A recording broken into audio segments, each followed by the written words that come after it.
The room went silent. Even the alien instructors, creatures built like walking engines, paused. The human cadet, small compared to the towering recruits of the Galactic Corps, stood before a stack of gravium plates meant to test strength. The instructor's voice echoed, mechanical and bored. "Lift what you can." But she tilted her head, eyes narrowing just slightly. "You mean their limit? Or mine?" What happened next would rewrite the Corps training manuals and remind the galaxy why humanity was never just another species in the room. If that line gave you chills, you're in the right place. Welcome back to the Frontier Files, where humanity's legends meet the stars. Make sure to like, subscribe, and share this story with someone who needs a reminder of what humans are capable of. Now let us dive into the day, one cadet who made the galaxy question what limits really mean. The training hall of the Galactic Corps shimmered under cold, sterile light. Rows of cadets from 17 species stood in formation, massive, armored, and proud. Their eyes glowed, their muscles coiled beneath plated skin or flickering exosuits. Each had been engineered for strength, endurance, precision. And then there was her. Lieutenant in training Mira Han. Human, small-framed, dark hair tied back, wearing the same gray cadet armor that looked 2 sizes too big. Around her, the others whispered. The recruits from Titan Phi called humans soft-worlders. The Draxans said Earth's gravity was baby level. Even the instructor, a chrome-plated Centurion model, barely looked at her when scanning the roster. "Today's trial," it declared, "measures power." Its voice had no emotion. "Lift what you can." Stacks of gravium plates floated forward, dense, humming blocks that shimmered with gravity distortion. Each alien stepped up, boasting as they lifted more than the last. Cheers echoed across the hall. When it was Mira's turn, the instructor barely glanced up. "Human, step forward. Lift what you can." She walked to the platform, rolling her shoulders once. Her hands brushed the surface of the gravium plates. Then she asked quietly, almost playfully, "You mean their limit? Or mine?" The question hung in the air like a live wire. A few cadets chuckled, until they noticed the instructor's sensors flicker, recalibrating. The Centurion's metal jaw shifted slightly, confusion detected. "Clarify your inquiry," it said. Mira didn't. She just smiled. A small, human smile, the kind that usually precedes something reckless. The first plate rose easily, then the second, then the third. By the time she hit the 4th gravium stack, the hall had gone silent. The air shimmered, bending slightly under the growing weight. The floor panels creaked, not from her strain, but from the pressure of the localized gravity field intensifying. The Draxan beside her folded 4 of its 6 arms, unimpressed. "She's at half my limit." But then she added another plate. And another.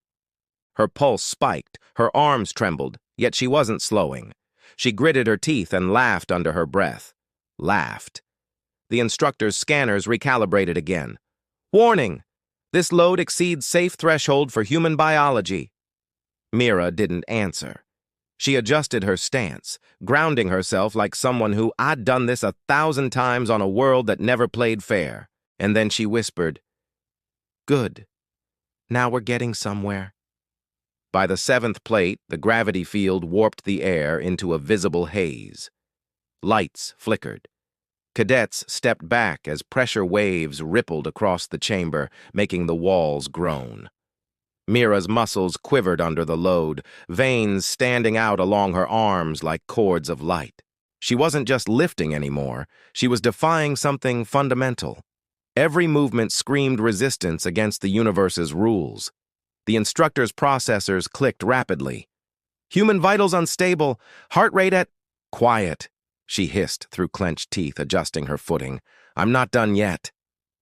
In that moment, something primal surfaced in the room. The other recruits, species bred for dominance and war, watched in disbelief as a fragile human refused to stop. The Draxan, who could crush steel beams, lowered his gaze. The Centurion paused its data feed. What they saw wasn't muscle. It was defiance.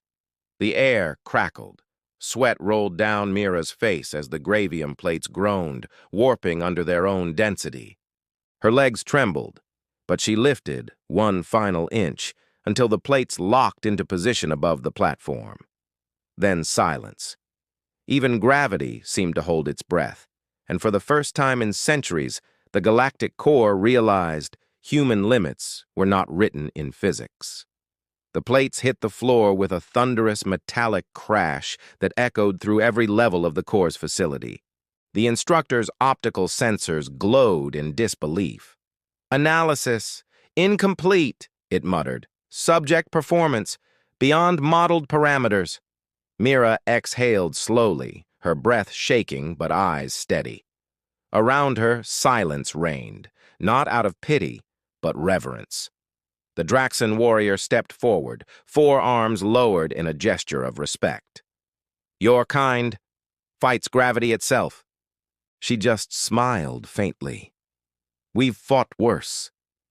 The instructor finally spoke, mechanical tone uncertain. "Explain, human. What drives this defiance of limitation?" Mira wiped sweat from her forehead, her voice quiet but unshakable. "You told us to lift what we can.